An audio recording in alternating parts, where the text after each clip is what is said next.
What's up, guys? So, Season 2 of X-Men 97 was pretty amazing. The first season reintroduced us to our favorite mutants from the 90s cartoon that we know and love. It ended with all the X-Men getting sent to various points in time and the introduction of Apocalypse. So, let's get into it. This is X-Men 97 Season 2 review.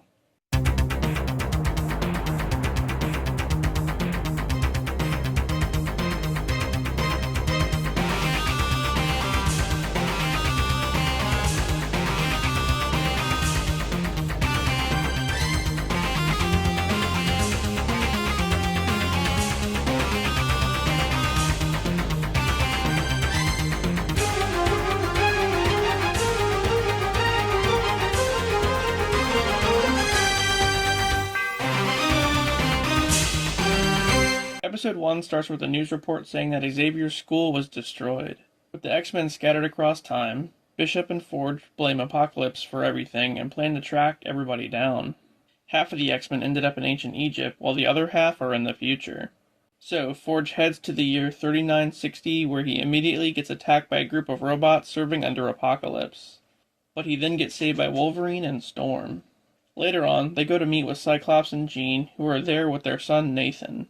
Meanwhile, Apocalypse is told by one of his four horsemen that they found a body for him to use as a new vessel, instead of him always having to fix his current body. And the new person in question turns out to be Nathan. According to a prophecy, Nathan grows up to be Cable and is said to be the one who eventually defeats Apocalypse in the future. But Cyclops and Jean question the whole thing and try to flee back to the 90s with their son. Just then, they're ambushed by Apocalypse's four horsemen, who all have pretty crazy powers. One chick literally just spits locusts at them. Meanwhile, the X-Men are with Mother Ascani, the leader of a group who initially took Nathan in. She helps the X-Men come up with a plan to stop Apocalypse. One where Storm has to summon a cosmic storm to power Apocalypse's old ship for them to use to get to Apocalypse's fortress. At this point, Ascani comes clean and reveals that it was her who sent the X-Men throughout time, because she wanted them to stop Apocalypse either before he rose to power in ancient Egypt, or in the future where he's basically unstoppable.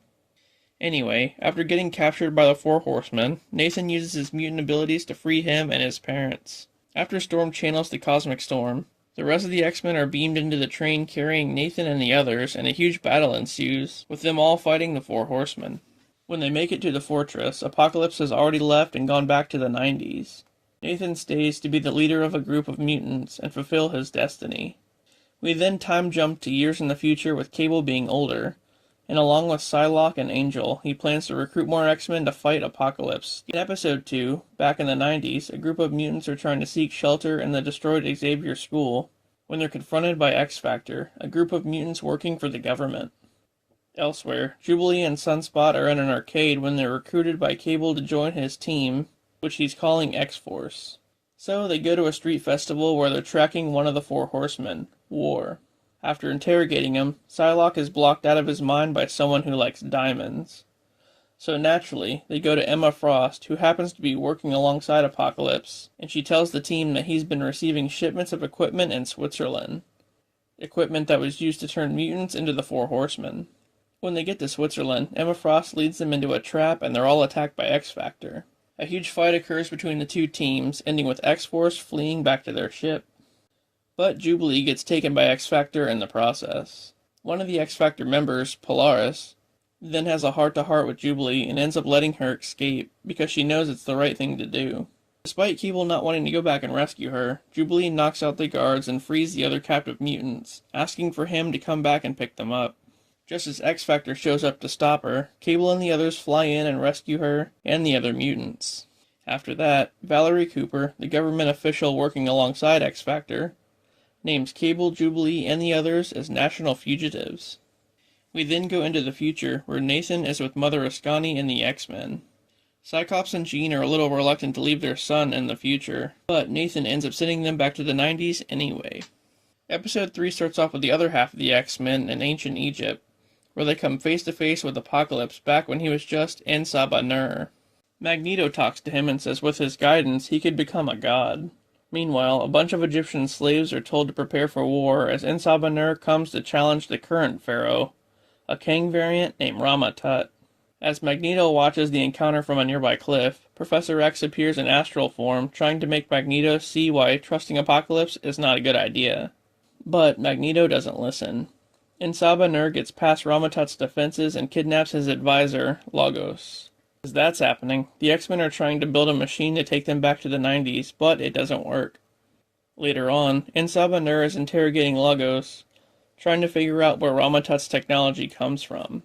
Professor X and Magneto show up and stop En Sabah Nur from killing him, and then Professor X goes into Logos' mind to find the location of a lost temple housing the technology to send them home.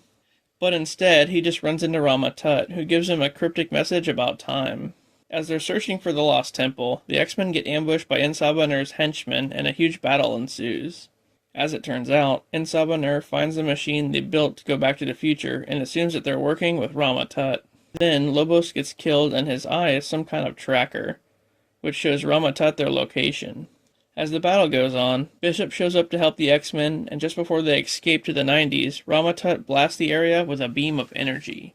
In Episode 4, after surviving Ramatut's blast, the X-Men watch as En Sabah Nur mourns the loss of his henchmen. Then, as Nur's rage grows, Professor X explains to him who they actually are and that they're not from that time.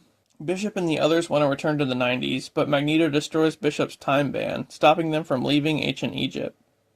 Magneto tells them they have to see their plan through and find the lost temple before going back to the 90s. After learning about the X-Men, Nur allows Professor X to go inside his mind, and he finds the location of the temple. As they wander across the desert, Professor X gets a visit in his mind from Ramatut, who reveals him to be Kang, a time traveler from the future who wants the technology from the lost temple to overthrow Apocalypse. When they finally get to the temple, the power in question comes from a dead celestial head that fell to Earth a millennia ago. Not only that, but it's not even a temple, it's Apocalypse's ship from the future. When they enter a certain room, En Sabah Nur sees a bunch of drawings on the wall showing the X-Men and how Nur eventually becomes Apocalypse. And he accuses them of knowing all along, and that they were hiding it. Professor X tries to calm Nur down, but it doesn't work and he ends up fighting all of the X-Men. They try to stop him, but it's too late. Nur touches a pink prism, and a Celestial gives him his godlike power, turning him into Apocalypse. Just then, the X-Men vow to stay and defeat him, but Magneto forces them all into a portal back to the 90s, and he stays behind to fight Apocalypse alone. During the fight, the ship gets commanded to head right to Ramatut's fortress, as Apocalypse plans on killing him. But all of a sudden, Professor X appears and helps Magneto in the fight. Ramatut sees the ship approaching and pretty much abandons everyone as he turns back into Kang and heads to another point in time. Back on the ship, the fight continues as Apocalypse nearly kills the Professor, but Magneto subdues him with metal shards and sends him flying across the desert. Under Apocalypse's command, the ship creates a black hole that will destroy Egypt and everybody in it. So Magneto sacrifices himself to destroy it and saves everyone. Surprisingly, Magneto survives. But, out of nowhere, Apocalypse shows back up to finish him off. In Episode 5, Wolverine and Morph put together a team consisting of Stryker's old experiments like Sabretooth, Maverick, Kane, and Lady Deathstrike to hunt down a new Weapon X program that's going on. As they're flying around, their helicopter gets attacked and they crash, with one of the guys even getting ejected and killed. They get attacked by a mutated polar bear and end up stumbling into a facility hidden by the snow. As they search the facility, they find a lot of scientists killed by some kind of animal. After one of the scientists turns out to be a bug, the team starts to turn on each other, like a page out of the Thing movie. A bug was wearing the scientist's skin like a suit. Maybe it's more like a Men in Black thing. Anyway, as most of the team wants to leave immediately, Wolverine tells them the only way out is to go deeper into the facility. Then the team splits up to look around, and half of them find a room full of old tapes, showing recent experiments. The bugs they encountered come from space. The scientists, specifically the Edgar one that we saw, believe that the aliens operated as a hive mind, and injected their DNA into some test subjects to wipe their memories. In one of the rooms, they find a Russian super soldier named Omega Red. Just then, Wolverine shows up and attacks them, now infected with the alien DNA. Another one of the team members get killed off, so Morph, Sabretooth, and Lady Deathstrike have to team up to fight him. During the fight, Omega Red gets free, and the others leave him to face off against Wolverine. Meanwhile, they devise a plan to give Wolverine back his adamantium, seeing as to how the aliens can't survive the bonding process. They manage to trap Wolverine inside a chamber and start the procedure, just as Omega Red shows back up and kicks their asses. Wolverine suddenly emerges from the tank, now back to normal, but with his adamantium claws, and he knocks out Red so that they can escape. In episode 6, a team is at a shipyard getting weapons out of a freighter under the orders of William Stryker. Just then, Polaris shows up and lifts the whole freighter into the air, causing a bunch of containers to fall all over the place. Valerie Cooper tells her to stand down, but she ignores her and keeps fighting the team. Afterward, Valerie deems her a liability and dismisses her from X Factor. She ends up going back to the X-Mansion, and they welcome her back with open arms. As she gets reacquainted with her old friends, one of the new students ends up passing out in the danger room, and Bishop has to do CPR on him. Storm uses her powers to supercharge Bishop, and they wake the kid up. But all of a sudden, the danger room activates, and Bishop and Polaris protect the kids from a bunch of random weapons that spawn. Then the AI in the danger room becomes sentient and starts to mock Polaris, and it locks them all inside. Polaris gets pissed and lets out a burst of energy, which allows the AI to manifest into a physical form called Danger. Then Danger steals an X-Jet and heads to the ruins of Genosha from the first season. The X-Men just so happen to be there mourning all of the mutants that died. Polaris tries to warn them ahead of time, but the signal cuts out. Just then, Danger attacks Cyclops, Jean, and Beast and goes for the Professor. Polaris goes full power and blows up Danger. After that, at a press conference, the Professor unveils his new company, X-Corp, which was established to conflict against harsh laws towards mutants and to provide a safe haven for them. Valerie Cooper sees this and immediately stands against it. Then, the episode ends with Apocalypse resurrecting Gambit. Episode 7 starts with a flashback of the Genosha fight, where Colossus' sister Magic gets killed during the battle. Back in present day, Sabretooth's son, Grayton Creed, is having a fundraiser for a campaign to run for president. But the events get crashed by a rogue team called the Acolytes. They kidnap Creed and hold him for ransom. As the X-Men fly over to the Savage Land to get Creed back, their plane is shot down and they lose their powers temporarily due to a nearby tower that blocks them. Just then, they're greeted by the Acolytes, which is apparently led by Colossus. Given their history, he still refuses to give up Creed. Then, Colossus allows them to check out their compound and maybe give them their powers back if they're respectful. Once inside, they go to visit Creed, and we learn that Nightcrawler is his half-brother, with Mystique being their mom. Despite that, Creed wants nothing to do with any of them. Nightcrawler wants to give Creed a fair trial to see if he's capable of being rehabilitated, with Colossus being the judge. As that's going on, Polaris and Bishop arrive to the Savage Land to rescue the X-Men. Back in court, Nightcrawler interrogates Creed and gets him to pretty much admit that he doesn't hate all mutants like we all thought. He just hates his parents, Sabretooth and Mystique, because they abandoned him when they found out he didn't have any powers. Just then, as Colossus is about to read his verdict, Exodus and the other Acolytes attack him, fearing that he's turning on them. When Bishop and Polaris manage to destroy the tower, the X-Men get their power back and a huge fight happens. Creed ends up holding Nightcrawler at gunpoint and forces him to teleport them somewhere else. So, Nightcrawler takes him to a snowy abyss somewhere and leaves him to die. Afterward, Colossus comes back with the X-Men to the mansion. As that's going on, the X-Force finds Apocalypse's dead body with one of Gambit's cards laying next to it. In the finale, Rogue wakes up from a nightmare where she's dancing with Gambit and he kills her. Back at the X-Corp Tower, all of the X-Men have finally been reunited and they're playing a game of cards. All of a sudden, a mysterious airplane flies nearby and sets off an alarm. But the plane turns out to be the X-Force. They bring Apocalypse's corpse with them, and Psylocke goes on to say that when Apocalypse resurrected Gambit, he underestimated what would happen, and ended up getting killed by whatever it is possessing Gambit's body.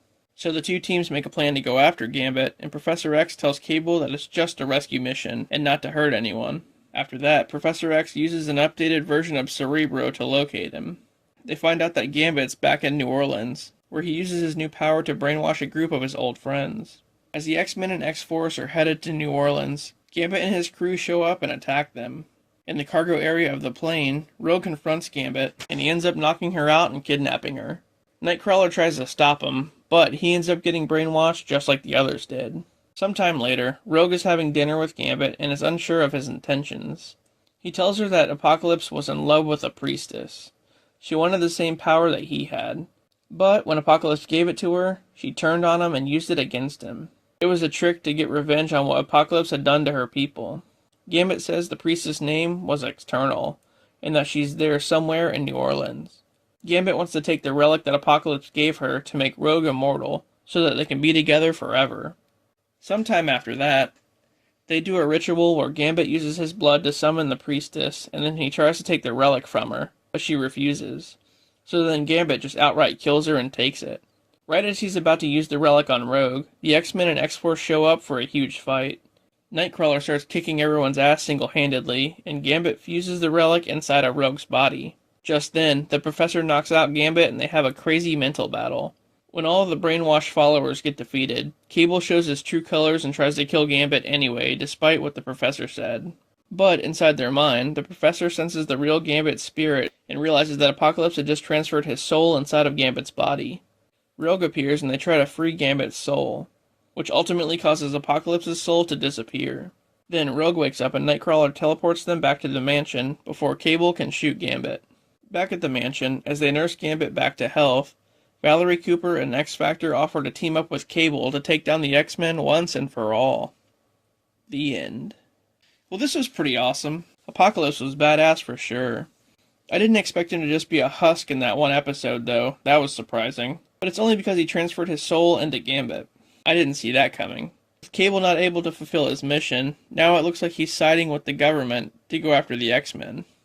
Alright, well, good luck, pal. Anyway, I think Season 2 was way better than Season 1. I can't wait to see what happens next. That was X-Men 97, Season 2. Thanks for watching, and I'll see you later.